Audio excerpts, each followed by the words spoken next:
Okay,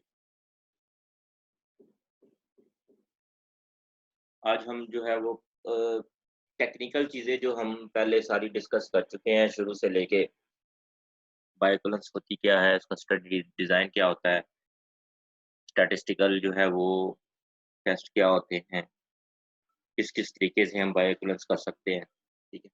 आज actually जो activities होती हैं, वो हम डिस्कस करेंगे कि जब हम एक स्टडी प्लान करते हैं, तो उसमें क्या-क्या, किस-किस चीज़ का ख़्याल रखना होता है और किस तरह हम जो है वो सारा जो एक्चुअली प्रोसेस जो है उसको लेके चलते हैं। ओके जी, सबसे पहले टीम होती है एक बायोइक्वलेंस के लिए ना, ठीक है। टीम में कौन-कौन होता है, एक फार्माकोकाइनेटिस्ट होता है जो डेफ़िनिटली फार्मासिस्ट ही होगा, ठीक है। एक क्लिनिशियन होता है, कोई मेडिकल डॉक्टर होता है, उसका काम ये है कि उसने सारी क्लिनिकल एग्ज़ामिनेशन करनी है और उसने ड्यूरिंग द ट्रायल वहाँ पे मौजूद रहना है, खुद भी फिज़िकली भी, ठीक है। और जो भी वॉलंटियर्स का है, उनकी हेल्थ स्टेटस को उसने मेक श्योर करना है। ड्यूरिंग द ट्रायल अगर किसी को कोई प्रॉब्लम हो गई है, तो उसको उसने एड्रेस करना है और फिर उसने डिसाइड करना है कि जी हमने इस वॉलंटियर को कंटिन्यू करना है या इसको हमने डिसकंटिन्यू कर देना है। तो व्हाटएवर जो भी मेडिकल रिलेटेड प्रॉब्लम्स हैं, वो सारा वहाँ पे मेडिकल डॉक्टर होता है, वो उसको डील कर रहा होता है। फिर बायो एनालिस्ट होता है, बहुत इंपॉर्टेंट रोल है कि जब हमने सैंपल कलेक्ट कर लिए वॉलंटियर से, उन सैंपल्स को एनालिसिस करना है, ठीक है? कि किस सैंपल में कितनी कंसंट्रेशन है और वो फिर कंसंट्रेशन टाइम प्रोफाइल हमें देता है। उसकी बेस पे फिर हम आगे जो है वो पीके पैरामीटर्स कैलकुलेट करते हैं और वो फिर उस पीके पैरामीटर्स के कंपैरिज़न से फिर हम जो है वो अपना अ, तो क्या नाम है उसका, ये बायोइक्वलेंस जो है वो उसको डिसाइड करते हैं कि ड्रग जो है वो बायोइक्वलेंट है या नहीं है। तो बायो एनालिसिस जो है वो बहुत इम्पोर्टेंट रोल होता है और सबसे मुश्किल काम शायद इसी का होता है। उसके बाद स्टैटिस्टिशियन स्टैटिस्टिशियन जो हमें बताता है कि आपका सैंपल साइज़ कितना होगा, आपने कितने सैंपल लिए हैं, डाटा सेट आपके पास कितने हैं, उनको आपने किस तरह कंपैरिज़न करना है, कौन से वाला टेस्ट लगाना है आपने, ठीक है, टी टेस्ट लगाना है, एनोवा लगाना है, उसके लिए लेवल ऑफ सिग्निफिकेंस क्या होना चाहिए, कॉन्फिडेंस इंटरवल क्या होना चाहिए, सारी चीज़ें जो है ये स्टैटिस्टिशियन ये काम करता है। यानी एक बंदा जो है वो हर काम नहीं कर रहा होता, ठीक है।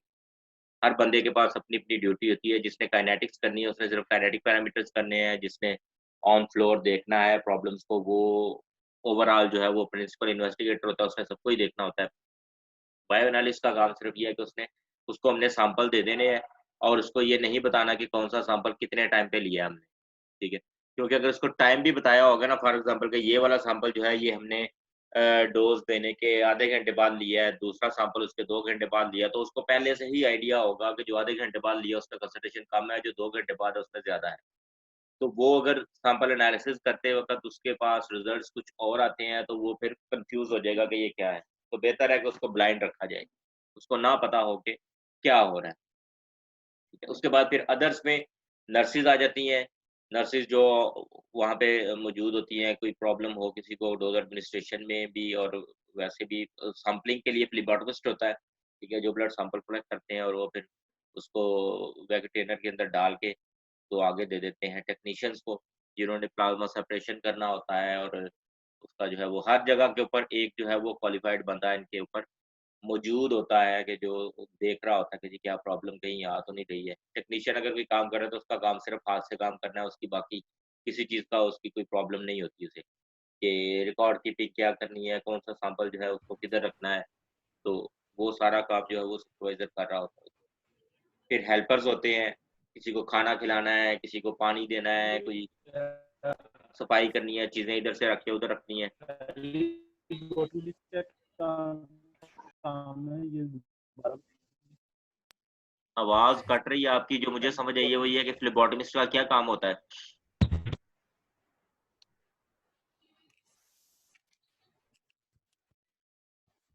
हेलो, जी।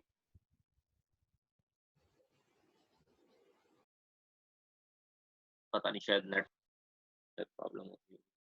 चलें खैर दोबारा आवाज़ आएगी तो फिर देख लेंगे। अच्छा जी, ये तस्वीर आपने ये जगह देखी हुई है, ये बायोइक्वलेंस यस स्टडी सर। सेंटर है, अक्सर बच्चे इस लॉन में बैठे हुए पाए जाते हैं, ठीक है?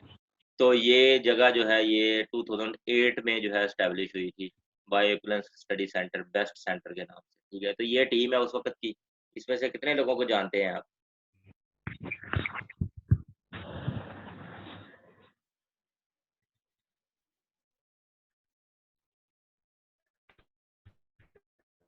ये अवैध साहब है, ये मैं हूँ, ये मैडम सोलिया हैं जो उस वक़्त डायरेक्टर थी, डिप्टी डायरेक्टर थी इसकी बेस्ट सेंटर की।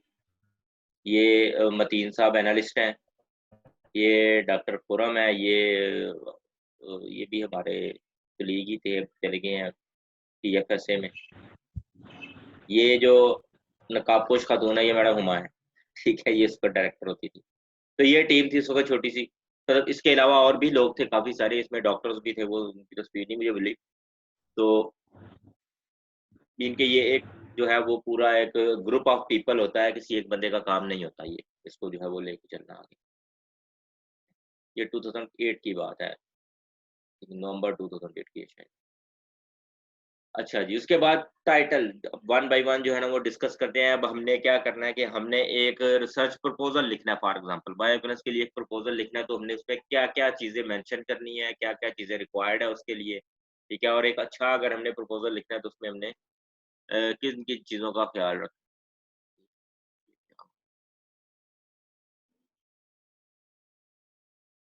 कोई क्वेश्चन तो नहीं है किसी का, ये क्यों ब्लिंक कर रहा है? चलिए टाइटल जो है वो टाइटल में उसका टाइटल क्या होगा, बायोइक्विवेलेंस स्टडी ऑफ एक्स-वाई-ज़ेड जो भी प्रोडक्ट है उसकी आपने करनी है, ठीक है? सिंपल टाइटल होता है इसका। प्रिंसिपल इन्वेस्टिगेटर का नाम कि कौन इसका प्रिंसिपल इन्वेस्टिगेटर है, स्टडी डायरेक्टर होता है, वो ओवरऑल हर चीज़ को सुपरवाइज़ कर रहा होता है। नीचे जो टीम होती है उसका तो हर एक ने अपना-अपना काम होता है, लेकिन ओवरऑल जो सुपरवाइज़र होता है या जो प्रिंसिपल इन्वेस्टिगेटर है, उसने हर चीज़ को देखना है, हर चीज़ का ख़्याल रखना है, हर फंडिंग का भी ख्याल रखना है, अवेलेबिलिटी ऑफ दी इक्विपमेंट का भी, अवेलेबिलिटी ऑफ अदर मटीरियल्स जो भी है, सिरिंजेस चाहिए, ब्रेनुला चाहिए, वायल्स चाहिए, ठीक है, कोई केमिकल चाहिए, हर चीज़ की उसके ने अवेलेबिलिटी जो है वो उसने मेक श्योर करना होता है, ठीक है। फिर प्रोजेक्ट प्रोटोकॉल नंबर और उसकी डेट के किस डेट को या प्रोटोकॉल जो है वो बेसिकली ये प्रोटोकॉल का एक लेआउट है। प्रोटोकॉल किस तरह बनाना है और उसकी जो है वो डेट और प्रोटोकॉल नंबर एक होता है जो अप्लाई करते हैं हम, कि हमने बायोइक्विवेलेंस स्टडी करनी है, ठीक है। अच्छा जी।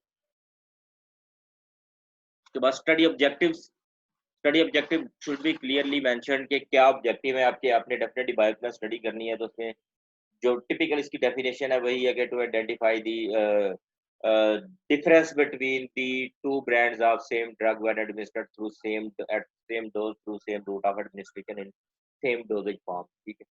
और कंसिडरेशंस क्या-क्या है, किस-किस चीज़ का हमने ख़्याल रखना है जब बायोइक्विवेलेंस स्टडी करनी है। ऐसे ही किसी भी ड्रग की स्टडी प्लान नहीं कर लेते हम।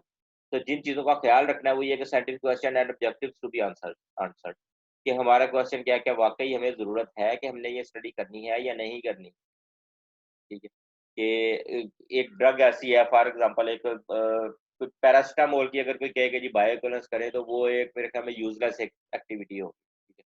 तो किस ड्रग के लिए करनी है, किसके लिए नहीं करनी है और उसका ऑब्जेक्टिव्स क्या है, तो ये सारी ये चीज़ें पहले मेंशन्ड होनी चाहिए कि जी हम ये स्टडी क्यों कर रहे हैं, साइंटिफिक क्वेश्चंस क्या हैं और उनके क्या हमारी ऑब्जेक्टिव्स हैं और हमें क्या इससे मिलेगा इस स्टडी के एंड में, क्या फ़ायदा होगा? हमें क्या फ़ायदा होगा मीन के ओवरऑल इसका हेल्थ केयर सिस्टम में क्या एडवांटेज होगा, क्या इसका बेनिफिट होगा लोगों को। उसके बाद the nature of reference material and the dosages form to be tested. ये रेफरेंस मटेरियल यानी जो हमने जो जो डोजेज फॉर्म देनी है, हमने टैबलेट का करना है या कैप्सूल का करना है, वो किस तरह की होगी, ठीक है? या अगर कोई फॉर एग्ज़ाम्पल हमने अगर कोई ऐसी ड्रग की स्टडी करनी है जिसकी वजह से कोई ओरल हाइपोग्लाइसेमिक ड्रग है, ठीक है? जो कि एक आम बंदा कोई डायबिटिक पेशेंट है वो तो यूज़ कर रहा है, उसके लिए तो फ़ायदेमंद है। लेकिन अगर कोई आम बंदा जो है जिसको डायबिटीज़ नहीं है, अगर वो यूज़ करेगा तो उसमें क्या होगा, उसमें हाइपोग्लाइसीमिया हो जाएगा, ठीक है। फिर उसको हमने किस तरह एड्रेस करना है, ठीक है। अगर हम किसी वॉलंटियर को टैबलेट एक दे रहे हैं ओरल हाइपोग्लाइसेमिक, तो उसमें हमने फिर ये भी ख्याल रखना है कि उसके ब्लड ग्लूकोज लेवल को भी मेंटेन रखना है। तो उसमें फिर रिकमेंडेड यही है कि आप उसके साथ टैबलेट देने के बाद आप उसको शुगर सॉल्यूशन भी दे दें ताकि उसका ग्लूकोज लेवल जो है वो फॉल ना कर जाए। तो वहीं कहीं पेशेंट जो गिर गुर ना जाए, वॉलंटियर जो, ठीक है। उसके बाद अवेलेबिलिटी ऑफ एनालिटिकल मेथड, अगर कोई ड्रग ऐसी है जिसके लिए एनालिटिकल मेथड अभी डेवलप ही नहीं हुआ, तो उसके लिए हम स्टडी प्लान करके तो फंस जाएंगे आगे जाके, क्योंकि अगर हम उसका एनालिसिस नहीं कर पाएंगे तो उसके लिए फिर हम वो सारी एक्टिविटी करके, सैंपलिंग करके, प्लाज्मा सेपरेट करके उसको रख के तो फिर वेट करते रहेंगे कि कब एनालिटिकल मेथड डेवलप होगा, तो तब हम उसकी जो है वो आगे चलेंगे।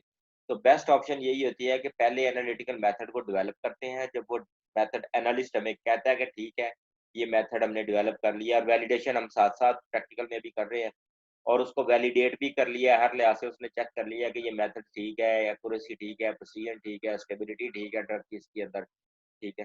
तो हम इसके अंदर जो कंसंट्रेशन जो भी होगी ड्रग की, उसको हम अननोन कंसंट्रेशन को फाइंड करने के काबिल हैं, तब हम उसकी स्टडी प्लान करेंगे। इन केस अगर किसी भी ड्रग की कोई कोई कोई उसका एनालिटिकल मेथड अवेलेबल नहीं है, उस केस में फिर हम उसकी फार्माकोडायनामिक बायोएक्विवेलेंस भी कर सकते हैं फॉर सम ड्रग्स, जिनके लिए बड़ा क्लियर फार्माकोडायनामिक आउटपुट होती है, ठीक है। हर ड्रग की नहीं कर सकते, लेकिन कुछ ड्रग्स के लिए हम कर सकते हैं ये, ठीक है। ये माइक अगर किसी ने ऑन किया हुआ तो उसको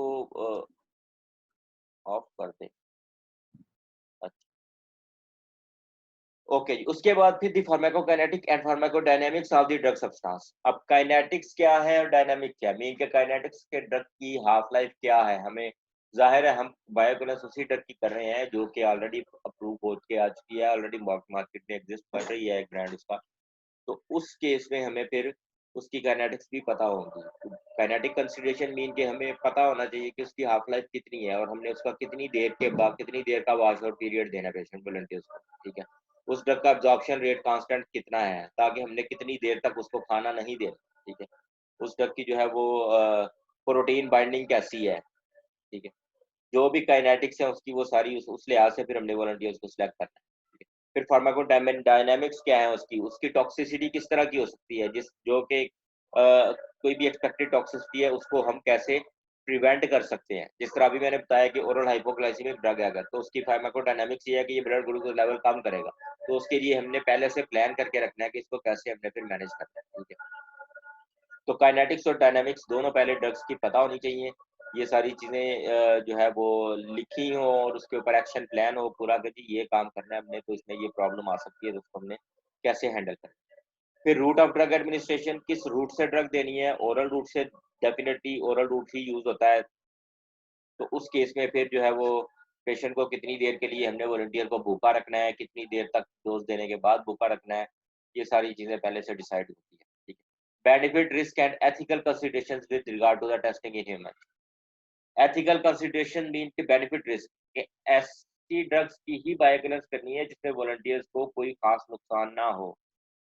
कुछ प्रॉब्लम्स छोटी-मोटी हो सकती हैं, फॉर एग्ज़ाम्पल अगर एक पेशेंट है उसकी जो है वो कोई कोई ड्रग है जिसकी वज़ह से हेडेक हो सकता है किसी को, ठीक है, वो एक एक्सेप्टेबल है, फिर वॉलंटियर्स जितना बर्दाश्त कर लेगा, चलें ठीक है मुझे हेडेक हो जाएगा तो दैट्स फाइन। लेकिन अगर कोई ऐसी ड्रग है कि जिसकी टॉक्सिसिटी बड़ी सीरियस हो सकती है, इथम्ब्यूटॉल है, आइसोनाइज़ाइड है। एजोक्सिन। आइसोनाइज़ेशन क्या है, ठीक है, उससे हेपेटोटॉक्सिसिटी हो सकती है, जो हमारे लिए एक्सेप्टेबल नहीं है। वॉलंटियर्स को हम कभी भी, वॉलंटियर माने या ना माने, हम प्लान में ही नहीं रखेंगे ऐसी ड्रग कि हम उसको बायोएक्विवेलेंस उसकी जो वॉलंटियर्स पे करें इस तरह, ठीक है, कि हेपेटोटॉक्सिसिटी। इथम्ब्यूटॉल है, उसमें जो रेटिनल डिटैचमेंट हो जाती है, पेशेंट की आई लॉस हो सकता है, ठीक है। तो जिसमें बहुत सीरियस प्रॉब्लम्स हो, उसको हमने फिर कंसीडर करना है कि जी ये इसकी प्रॉब्लम ज़्यादा सीरियस है, तो उसके लिए हम इसको नहीं कर सकते। उस तरह की ड्रग्स के लिए फिर हमारे पास ऑप्शन ये होती है कि हम पेशेंट्स पे उसकी स्टडी करें, ठीक है। जो जो पेशेंट्स हैं जो ऑलरेडी वो मेडिसिन ले रहे हैं, उन पेशेंट्स के अंदर हम फिर उसकी स्टडी स्टेट के ऊपर बायोएक्विवेलेंस करेंगे, क्योंकि फर्स्ट डोज के बाद भी नहीं कर सकते। फर्स्ट डोज में फिर पेशेंट को अगर एक पहली डोज जब स्टार्ट की तब तो उसकी फर्स्ट डोज है, लेकिन जब हम ब्रांड चेंज करेंगे तो तब तो उसकी फर्स्ट डोज नहीं होगी, तो उसकी स्टडी स्टेट के ऊपर हम उसका कंपैरिजन करते हैं बायोएक्विवेलेंस, ठीक है। रिगार्ड टेस्टिंग इन ह्यूमन, ठीक है। तो एथिकल कंसिडरेशंस के एथिक्स क्या है कि हमने किस तरह की ड्रग टेस्ट करनी है ह्यूमन पे, किस तरह की नहीं करनी। इवन एनिमल्स के भी राइट्स होते हैं। पाकिस्तान में तो खैर वो पाकिस्तान में भी वैसे एग्जिस्ट करता है, लेकिन बाहर जो है वहाँ पे एनिमल राइट्स बहुत ज़्यादा होते हैं। एनिमल्स को आप जो है वो अ, कोई भी ऐसे ही कोई स्टडी प्लान करके एनिमल्स पे नहीं कर सकते, उसके लिए स्टडी जो है आपने अप्रूव करवानी होती है। हमारी यूनिवर्सिटी के अंदर भी एक एसपीसीए है, शायद आपने देखा होगा। अगर एंटर हो ना, तो ये जो गेट से एंटर हो गया लेफ्ट साइड पे बिल्कुल सामने जो है वो, जहाँ पे वो दोनों की हैं, बिल्कुल सामने एसपीसीए है, कभी देखिएगा, society for preventing cruelty to animal, तो वो एनिमल राइट्स का इदारा है पूरा, यूनिवर्सिटी के अंदर है। तो जो ह्यूमन राइट्स हैं उनका ख्याल रखना होता है। अच्छा जी, उसके बाद क्या आता है, स्टडी डिजाइन। किस तरह का स्टडी डिजाइन होगा, क्रॉसओवर स्टडी डिजाइन होगा या पैरेलल डिजाइन होगा। क्रॉसओवर किस केस में है कि एक आम ड्रग है, उसका हमने एक वॉलंटियर के ऊपर उसके दो ग्रुप्स बना लिए, एक ग्रुप को हमने एक ड्रग दे दी, दूसरे ग्रुप को दूसरी ड्रग दे दी, अगली दफा वो दोनों को दोबारा बुलाया, जिसको एक दी थी उसको दूसरी दे दी, जिसको दूसरी दी थी उसको पहली दे दी, तो ये क्रॉसओवर है। या पैरेलल स्टडी डिजाइन अगर हमने पेशेंट्स के अंदर करना है तो ठीक, पेशेंट्स में अगर हमने कंपैरिजन करना है, पेशेंट्स में भी क्रॉसओवर होती है। ओके, ड्रग प्रोडक्ट कौन सी है, टेस्ट ड्रग कौन सी यूज करनी है और रेफरेंस ड्रग कौन सी यूज करनी है। जिस तरह कल मैं एग्जांपल दे रहा था आपको, नोविडेट की और सिप्रोफ्लॉक्सासिन, तो रेफरेंस में हमेशा सिप्रोक्सिन ही होगी, ठीक है। रेफरेंस लिस्टेड ड्रग ये वो वाली ड्रग्स हैं जो कि एफडीए के पास एक ऑरेंज बुक है जिसके अंदर लिस्ट है, पूरी रेफरेंस लिस्टेड ड्रग है, उसमें से ही हमने ड्रग लेके रेफरेंस के तौर पे उसके साथ ही कंपैरिजन करना है, किसी भी ड्रग के साथ नई प्रोडक्ट का कंपैरिजन नहीं कर सकते। टेस्ट प्रोडक्ट जो है वो कौन सी होगी, ये जिसका टेस्ट करना है वो है, और रेफरेंस हमेशा एक ही होगी, ये जो ऑलरेडी जो जो आप कह सकते हैं कि लीडिंग ब्रांड है या जो एफडीए की ऑरेंज बुक के अंदर है। फिर डोजेज रेजिमेन क्या होगा, डोजेज कितनी देनी है, क्या हमने सिंगल डोज स्टडी करनी है या उसको हमने मल्टीपल डोज स्टडी करनी है। मल्टीपल डोज करनी है तो फिर कितनी देर के बाद उसका स्टडी स्टेट आएगा, इसका मतलब है कि कितनी देर के लिए हमने उसको डोजेज देनी है। वॉलंटियर्स को डेली एग्जैक्टली सेम टाइम के ऊपर हम डोज देंगे और फिर उसको अगले दिन फिर उसी टाइम पे और कितनी देर के बाद स्टडी स्टेट आएगी। तो डोजेज रेजिमेंट जो है ये पहले से डिसाइड किया होता है। सैंपल कलेक्शन स्केड्यूल, ये सैंपल हमने किस किस टाइम पे लेना है, ठीक है। ये एक परफॉर्मा जो हमने बनाया था वो मैं आपके साथ शेयर करता हूँ।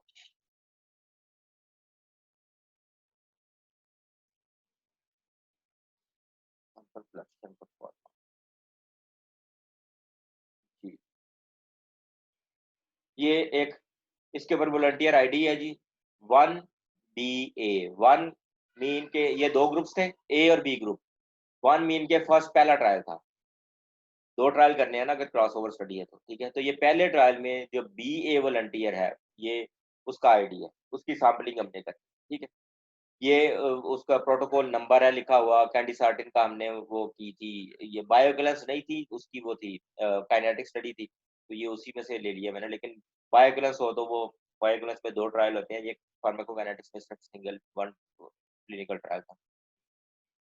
अब ये सबसे पहले उसके वाइटल साइंस हर वॉलंटियर के लिखने हैं पहले, ठीक है। यानी जब भी स्टडी प्लान की है तो उसमें फॉर एग्जांपल 8 बजे सुबह डोज स्टार्ट करनी है, तो ये इस टाइम पॉइंट के ऊपर उसके ये वाले वाइटल साइंस सारे नोट करने हैं। उसका ब्लड शुगर लेवल क्या है, उसका जो है वो टेम्परेचर क्या है, उसका पल्स रेट क्या है, उसका ब्लड प्रेशर क्या है, तो ये सारी चीज़ें रिकॉर्ड करते जाना है after every particular dose interval. ये आधे घंटे बाद फिर 2 घंटे हो गए, फिर ये अपना-अपना जो है वो टाइम के हिसाब से रखा हुआ था। तो ये डेट, किस डेट को किया, किस टाइम पे किया है, ये उसका सारा रिकॉर्ड साथ-साथ मेंटेन होता जाता है। और ये जो उधर क्लिनिशियन होता है जिसने ये करना होता है सारा एक्टिविटी, उसके पास ये हर वॉलंटियर का एक-एक पेज होता है, वो one by one her volunteer के पास जाता है और उसका वो एक्टिविटी वो सारे इसके वाइटल साइंस नोट करता है और फिर उनको रिकॉर्ड करता रहता है। ठीक है, उसके बाद फिर सैंपलिंग पेज ये है जी, ब्लड सैंपल प्लान जो है बड़ा कॉम्प्रिहेंसिव बनाया हुआ है, वैसा हमने बड़ी मेहनत की थी उस टाइम पे, ठीक है। अब ये सैंपल आईडी देखें आप ज़रा, 1BA, 1 क्या है, पहला ट्रायल, बी कौन सा है, ग्रुप है, ए है first volunteer of the group B, ठीक है। जीरो मीन के जीरो सैंपल है उसका, जीरो सैंपल वो सैंपल होता है जिसके अंदर ड्रग नहीं होती। ये इसका टाइम लिखा हुआ है, एक्टिंग क्या है, सैंपलिंग है, ठीक है। टाइम लिखा हुआ है -0.5 आवर्स, -0.5 आवर्स मीन के 8 बजे हमने डोज देनी है उसको, वॉलंटियर को 7:30 बजे हमने उसका सैंपल लिया, तो ये जीरो सैंपल है, इसके अंदर ड्रग नहीं होगी। प्रपोज टाइम 7:30 है, एक्चुअल टाइम अगर 7:30 लिखा हुआ है तो जरूरी नहीं कि 7:30 पे ही सैंपल लिया गया उसका। ये तो एक जस्ट एक सिर्फ एक सिंक्रोनाइज रखने के लिए एक प्लान होता है, और ये भी एक इंटरेस्टिंग काम है, ये बड़ी मेहनत से करना पड़ता है। कि अगर वॉलंटियर ये बी ए है उसका 7:30 है, तो बी सी जो है बी नहीं रखते, दो जो सेम अल्फाबेट नहीं रखते थे, बी सी जो है उसका टाइम 7:30 नहीं रखेंगे, फिर 7:31 रखेंगे, ठीक है। फिर अगले का 7:32, फिर इसी तरह जो है वो सबका सीक्वेंस चलता जाता है टाइम लिखने में। और फिर एक्चुअल टाइम जिस टाइम पे उसने सैंपल लिया, ये बहुत इंपॉर्टेंट होता है। सैंपल स्केड्यूल कितना है और एक्चुअल टाइम कितना है। असल टाइम एक्चुअल मैटर करता है कि हमने कितने बजे सैंपल लिया था, ठीक है। क्योंकि ड्रग को तो नहीं पता कि उसने 8:30 सैंपल लेना था और मैं 8:30 बजे तक वही कंसंट्रेशन रहूं जो कि 8:30 होनी चाहिए। तो जिस टाइम पे सैंपल लिया हमने उस टाइम पे कंसंट्रेशन देख के उसको उसी तरह रिपोर्ट करना, और कैलकुलेशन में भी वही टाइम लेंगे फिर जब हम पीके पैरामीटर्स कैलकुलेट करें, ठीक है। तो अच्छा, 8 बजे डोजिंग आ गया उसका with 250 ml of water. Sir तो फिर ये वाला टाइम लिखने का पर्पस क्या है? इसका पर्पस ये है कि हमें पता होता है कि हमने सैंपल लेना कब कब है, ठीक है। फॉर एग्जांपल हमने 7:30 पे 8:30 पे सैंपल लेना है हमने, ठीक है। 8:30 पे उसको वो ग्रैनुला नहीं लग रहा या सिरिंज नहीं लग रही या वॉलंटियर जो है वो वॉशरूम चला गया है, ठीक है। कोई भी प्रॉब्लम हो सकती है, लेकिन आइडियल हमेशा आइडियल ये होता है कि आइडियली इस टाइम पे सैंपल लेना है हमने, ठीक है। बिल्कुल उसी तरह जिस तरह आपके मार्क्स होते हैं ना, आइडियल आपके मार्क्स हैं 60 मार्क्स। 60 मार्क्स जिस बच्चे के होंगे वो एक आइडियल स्टूडेंट है हमारे लिए, ठीक है। लेकिन हर बच्चे किसी के भी 60 नहीं आते। तो उसी तरह ये एक आइडियल टाइम है कि इस टाइम पे हमने सैंपल लेना है, लेकिन नॉर्मली इस टाइम पे नहीं लिया जाता, 1-2 मिनट आगे भी हो जाता है, समटाइम 1-2 मिनट पहले भी ले लेते हैं सैंपल, कि वो वॉलंटियर अगर रेडी है और वो सैंपल जिसने लेना है वो भी रेडी है, तो वो सैंपल ले लेता है, 1-2 मिनट से भी फर्क नहीं पड़ता उसका।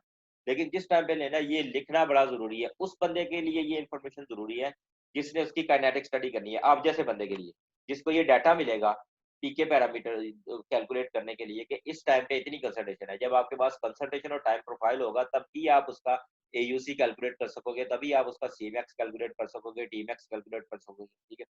तो अगर वो टाइम गलत होगा तो इसका मतलब है रिजल्ट तो आप बना लोगे, यानी जो आपको टाइम मिलेगा उस टाइम पे कंसंट्रेशन आप करके तो कैलकुलेट कर लोगे, लेकिन वो एक्चुअल नहीं होगा, उसके अंदर एरर होगा, वो फॉल्स एक रीडिंग होगी, ठीक है।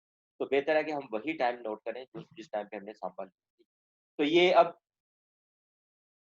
किस किस टाइम पे सैंपल लेना, सैंपलिंग स्केड्यूल पूरा के जी, यानी डोज के आधे घंटे बाद, 1 घंटे बाद, 1.5 घंटा, 2 घंटे, 2.5 घंटे, 3 घंटे, 3 घंटे 50 3.5 घंटे 3.5 आवर्स, 4 आवर्स, उसके बाद फिर 2 घंटे का गैप है, फिर 6 आवर्स पे। तो ये क्लॉक टाइम भी लिखा होता है, 8:30, 9, 9:30, 10, 10:30, 11, 11:30, 12, इस टाइम तक जो है ना वो बहुत उधर क्या कहते हैं कि भगदड़ मची होती है।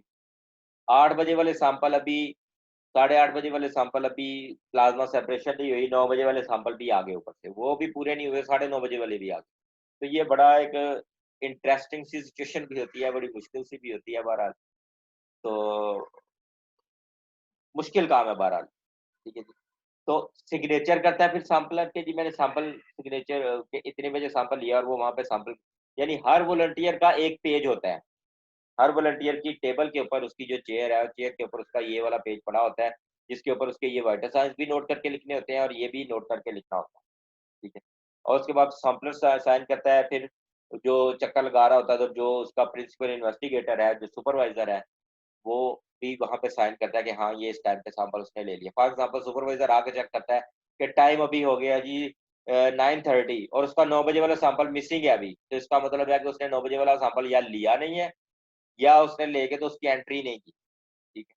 तो ये इसमें एरर्स आते हैं, बहुत ज्यादा एरर्स आते हैं, लेकिन जो भी हमारे पास डाटा आता है उस डाटे को हमने उसी तरह रिपोर्ट करना होता है जिस तरह का एक्चुअल डाटा है। ये नहीं कि हमने सैंपल जितने बजे भी ले लिए हैं ठीक है, लेकिन टाइम हम यही लिखेंगे उसमें, तो वो गलत हो जाता है, फिर सारे रिजल्ट्स गलत हो जाते हैं, ठीक है।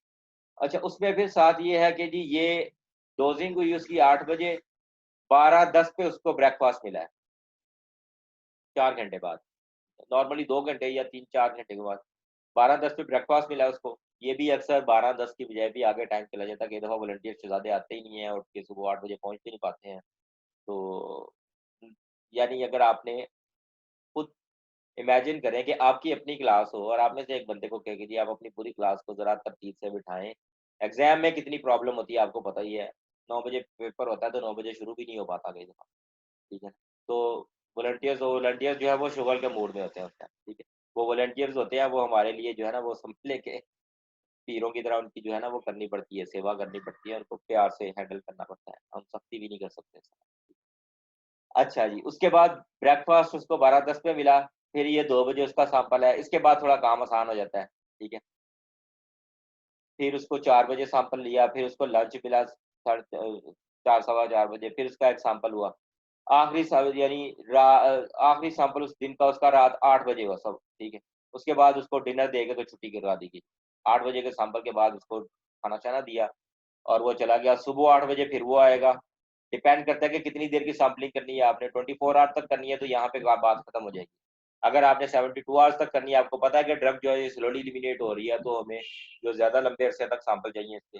फिर अगले दिन सुबह 8 बजे वो आएगा, आके सैंपल देगा आपको, फिर वो अगले दिन सुबह 8 बजे आएगा, मुसलसल 3 दिन फिर सुबह 8 बजे आके सैंपल देगा, तो उसकी फिर सैंपलिंग जो है वो कंप्लीट होगी इस तरह। तो ये एक सैंपलिंग का एक आपको आइडिया है, स्केच है किसका, उसका फिर उस तरह फिर एंड पे सैंपलर भी सिग्नेचर करता है पूरी शीट के ऊपर, और जो सुपरवाइजर है वो भी सिग्नेचर। इसी तरह ये फिर दूसरा वॉलंटियर है 1A जी, ये ए ग्रुप का वॉलंटियर नंबर जी है पहले ट्रायल का, ठीक है। ये उसी तरह ये सारा उसका जो शीट है, हर वॉलंटियर की अपनी अपनी अलग शीट होती है, उसकी टेबल में पड़ी होती है। जो 2 ग्रुप्स होते हैं, उन दोनों ग्रुप्स का हमने कलर भी डिफरेंट रखा होता है, ठीक है, ताकि वॉलंटियर मिक्स अप ना हो जाए। हमें हर हर एक की शायद पहचान भी नहीं होती, ठीक है। तो इसलिए फिर हमें पता हो कि और उनका कलर किस तरह, हम उनके लिए शर्ट्स रखी होती हैं, उन्हें जो हमने काम किया था कि उनके लिए शर्ट्स रखी थी, शर्ट्स उन्हें पहना दी थी, तो वो हमें आइडेंटिफ़ाई हो जाता था कि जी कौन-सा वॉलंटियर क्या है, ठीक है। तो ये सैंपल कलेक्शन का शेड्यूल है सारा। उसके बाद फिर हाउसिंग एंड कन्फाइनमेंट, ये भी बड़ा एक इंटरेस्टिंग काम होता है। हाउसिंग भी इनके उनको हमने रखना है ओवरनाइट। ये नहीं है कि वॉलंटियर से कहेंगे जी सुबह आ जाना आप 8 बजे तो आपकी सैंपलिंग होगी, ठीक है। सुबह 8 बजे वो आएगा, वो पता नहीं किधर से आएगा, और हो सकता है रास्ते में उसको कहीं लस्सी वाला मिल जाए और वो लस्सी पी के आ जाए, नाश्ता करके आ जाए घर से, आके हमें बताए ना कि जी नाश्ता किया हुआ है, ठीक है। तो इसलिए वॉलंटियर्स के ऊपर कभी भी ट्रस्ट नहीं कर सकते। तो हमने क्या करना होता है, जब वॉलंटियर्स को हम रिक्रूटमेंट कर रहे होते हैं तो उन्हें बताते हैं कि जी हमने रात को आपको रखना है अपने पास। तो उनके लिए एक कमरा होता है अलग से, वहाँ पे वॉलंटियर्स को रात रखते हैं। और ये जो हमने काम किया था एसटीसी जो सेंटर है, जो ये अब तो उसके ऊपर शायद कुछ ऑफिसेज़ बन गए हुए हैं, पहले ये ऊपर हॉल था एक। तो हॉल के अंदर जिस तरह नीचे वाला हॉल है, ये जो कैफेटेरिया है एसटीसी वाला, इसके ऊपर इसी तरह का हॉल इसके ऊपर था। तो जिस तरह अंदर वॉशरूम है, उसके भी अंदर एक वॉशरूम था। तो 20 वॉलंटियर्स को, जो पेशेंट्स वाले बेड हैं, वो हमारे ही स्टूडेंट थे। तो उनको अंदर हमने बंद करके, बाहर से ताला लगा के, रात का खाना-शाना उन्हें खिला के, तो अंदर बंद करके, सिर्फ़ पानी अवेलेबल था, खाने-पीने की कोई चीज़ नहीं थी उनके पास, ठीक है। और पूरी उनकी तलाशी लेके अंदर जाने दिया था कि किसी ने कहीं मूँगफली ना रखी हो, किसी ने कोई सैंडविच छुपा के ना रखा हो कि रात को भूख लग जाएगी और खा लूँगा। तो मेक श्योर करना है कि वो फास्टिंग है सारे, जब सुबह आएँगे तो वो सारे के सारे खाली पेट हैं। फिर सुबह आके उनको वॉशरूम सिर्फ़ अंदर अवेलेबल है उनके पास, और खाने-पीने वाली कोई चीज़ अवेलेबल नहीं है, सिर्फ़ पानी पी सकते हैं वो। तो वो आगे उन्हें खुद खोलना है और अपनी कस्टडी में लेके उन्हें सेंटर में जाना है जहाँ पे उनकी सैंपलिंग होनी है। ये जो डब्ल्यूटीओ लैब है उसमें ये सैंपलिंग का वो बना हुआ था, अब शायद उधर कोई और लैब बन गई है। तो हाउसिंग एंड कन्फाइनमेंट, उनको लेके उधर जाना है, फिर जाके उनको बिठाना है तरतीब से, फिर उनका सैंपलिंग वाला प्रोसेस स्टार्ट करना है सारा, ठीक है। उसके बाद फिर fasting and meal schedule. Fasting mean ये मैंने अब अभी हो गई है बात इसकी फास्टिंग की, कि उनको ओवरनाइट हमने फास्टिंग पे रखना है। रात के खाने के बाद कुछ नहीं खा सकते, सुबह हमारे सामने रहेंगे और वो इधर-उधर नहीं जा सकते कि वहाँ लेके जाते-जाते जी मैं इधर से होके आया, इसका मतलब है कि वो इधर-उधर से होके कहीं से कुछ खा ना आए। तो ट्रस्ट कभी भी नहीं करते थे। साइंस में ट्रस्ट नहीं करते किसी के ऊपर, ठीक है? अपने अलावा किसी पे ट्रस्ट नहीं करते। तो फास्टिंग जो है उसको मेक श्योर करना होता है। एनालिटिकल मेथड्स, ये भी हम साथ-साथ पैरेलल कर रहे हैं लैब में और प्रैक्टिकल में। एनालिटिकल मेथड्स जो है वो जो है वो क्या होगा उसके लिए, ये स्टडी डिज़ाइन जब हम लिखते हैं तो उसके अंदर एनालिटिकल मेथड क्या होगा, एचपीएलसी पे करना है हमने या उसका कोई इम्यूनोएसे करना है या स्पेक्ट्रोफोटोमीटर पे एनालिसिस करना है, किस तरह हमें एनालिसिस करना है। फिर उस पूरे एनालिटिकल मेथड का पूरा डाटा होता है, उसके वैलिडेशन का कि ये मेथड वैलिडेटेड है, ठीक है। क्योंकि हमने जब अगर स्टडी को अपनी को ऑथेंटिकेट करना है तो उसके मेथड की वैलिडेशन भी प्रोवाइड करनी पड़ेगी कि ये मेथड जिससे एनालिसिस कर रहे हैं ये ऐसे ही नहीं है। ठीक। ये तस्वीरें हैं कुछ सैम्पलिंग की, ये आप देख रहे हैं येलो कलर की शर्ट पहनी हुई है स्टूडेंट ने, ठीक है। कोई जानता है इन स्टूडेंट्स में किसी को? अगर तस्वीर नजर आ रही है साफ तो। ये जो सबसे पहला बैच था 2008 में ही ये बैच आया था, और आते साथ ही इनके ऊपर हमने जो है ना वो ट्रायल करना शुरू कर दिए थे। तो ये फर्स्ट ईयर के सर किस चीज के ट्रायल किए थे? ये बायोक्लस स्टडी की थी हमने मेटफॉर्मिन और पायोग्लिटाजोन की, ठीक है। Okay sir. कॉम्बिनेशन था दोनों का और बड़ा मुश्किल। सर पायोग्लिटाजोन वो है एंटी डायबिटिक है ना? एंटी डायबिटिक दोनों है, सर कॉम्बिनेशन इन में लोगों actually। की शुगर नहीं लो हो जाती थी? वही ना, उनको फिर शुगर का सोल्यूशन दिया था ना साथ, एक जो है वो 30 ml शुगर सोल्यूशन वो दिया था। आप जो बनाते नहीं हो simple solution, simple yes syrup, sir. वो यस। वाला बना के तो वो इनको दिया था, ताकि किसी का जो है वो, ये शायद इसने वही पकड़ा हुआ है हाथ में जो खुश हो रहा है देख के। तो बहरहाल ये पहले वाले ये स्टूडेंट्स हैं सारे, ये साहब ड्रग इंस्पेक्टर लगा हुआ है कहीं पे, ये दुबई चला गया, ये DTL में होता है, तो बड़े अच्छी जगह पे पहुंचे हुए हैं माशाल्लाह, ठीक है। तो ये एक दूसरा ग्रुप था, उसकी ऑरेंज कलर की शर्ट। ये तो ये ड्रग इंस्पेक्टर दानियाल। दानियाल है, हाँ, अपना नाम याद है तुम्हें, है? अच्छा तो अच्छा उसके बाद आगे क्या है, मेरे ख्याल में इसको इधर ही रखें नेक्स्ट, क्योंकि ये टाइम इसका आउट हो रहा है, फिर बाद में कहीं लंबी डिस्कशन हो जाएगी इसमें। तो यहाँ तक जो है ये, अब देखें नेक्स्ट, फिर हम सैम्पलिंग में फिर उसका जो है वो प्लाज्मा सेपरेशन, सैंपल हैंडलिंग वगैरह सारा कुछ उसके ऊपर डिस्कशन करेंगे। तो काफ़ी है, यहाँ तक अगर कोई क्वेश्चन है तो वो आप पूछ लें। सर बाद में इस सेंटर को क्या हुआ था, या क्या ऐसा मामला हुआ कि अब ये कहीं नजर नहीं आता? यार ये जो है ना, आप जब आए थे यूनिवर्सिटी में तब ये एग्जिस्ट कर रहा था, अच्छा मैं और आप इकट्ठे ही आए थे 2017 में, तो तब ये था, लेकिन बस ऐसे ही पाकिस्तान में टोटल तकरीबन 7 सेंटर थे बायोकॉलेंस के, तो सारे के सारे ही बंद हो गए हैं, ठीक है। ये बहरहाल कोई पॉलिटिकल भी है इसमें, कोई इंडस्ट्रीज नहीं चाहती, क्योंकि अगर एक इंडस्ट्री अगर नया ब्रांड बनाएगी और उसको वो ड्रैप के पास लेके जाते हैं कि जी इसे रजिस्टर करो, ड्रैप रजिस्टर कर लेती है। लेकिन अगर सिचुएशन हो ऐसी कि जी एक इंडस्ट्री ब्रांड बनाएगी और ड्रैप कहती है कि जी आप उसको जो है वो बायोकलर स्टडी लेके आए, जो कि आइडियली होना यही चाहिए कि नया ब्रांड आप इंट्रोड्यूस करें, इसके पहले बायोकलर का प्रूफ तो दें, तो उसके लिए फिर डेफिनेटली बहुत ज्यादा खर्चा आता है। उस टाइम पे 2008 में 20 लाख रुपया लिया था उस ट्रायल करने का, ठीक है, जो हमने किया था मेटफॉर्मिन और पायोग्लिटाजोन को। सही। तो अभी आजकल के दौर में मेरे ख्याल में पिछले, जब ये सेंटर अभी था, अभी बंद नहीं हुआ था, तो मुझे एक दोस्त इंडस्ट्री में था, उसने कांटेक्ट किया कि जी करना है। तो वो जो डायरेक्टर थी उस टाइम में, मैडम सालिया, शायद आप जानते हो, उनसे मैंने पूछा था, तो उन्होंने मुझे तकरीबन 4 मिलियन का कहा था कि इतना आप उन्हें एस्टिमेट बताएं।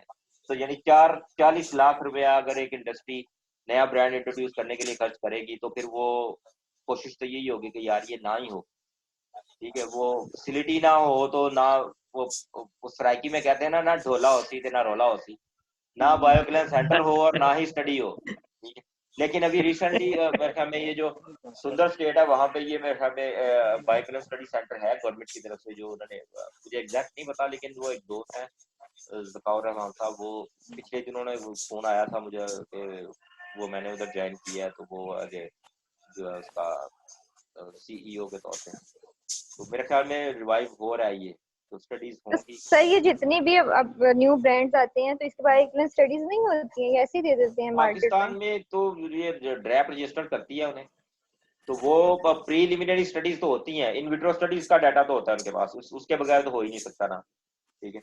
यानी डिसोल्यूशन स्टडीज का कंपैरिजन होता है कि जी ये ब्रांड वाले है और इसका ये डिसोल्यूशन में देखें, ये भी उतनी देर में डिसोल्यूट हो रही है, ये भी इतनी देर में डिसोल्यूट हो रही है, और फिर IVC जो है वो काम आता है कि जी in vitro in vivo correlation अगर किसी ड्रग का हो तो उसमें फिर बायो जो है वो बायोएक्विवेलेंस की जरूरत नहीं पड़ती ना, लेकिन हर ड्रग में ऐसा नहीं होता ना, वो फिर आगे जाके डिस्कस करेंगे किस तरह की ड्रग्स नहीं होती, बायो वेवर्स जो होती है, कि किस तरह की ड्रग्स के लिए वो अप्लाई कर सकते हैं कि जी हमें इसमें एग्जाम्पशन दी जाए बायोएक्विवेलेंस के लिए, क्योंकि गवर्नमेंट भी नहीं चाहती, कोई भी नहीं चाहता कि इतना पैसा खर्च हो उस चीज के लिए जिसमें जरूरत ना हो, ठीक है, जिसमें जरूरत है उसमें तो जरूर खर्च होना चाहिए, लेकिन जिसमें जरूरत नहीं है उसमें इवन जिसका सेंटर जो रन कर रहा है वो भी नहीं चाहता कि हम इतनी एक्टिविटी उस ड्रग के लिए करें जिसके लिए हमें जरूरत नहीं है बायोएक्विवेलेंस करने की। तो इसलिए ये पहले डिसाइड करना होता है कि किसके लिए करनी है, किसके लिए नहीं।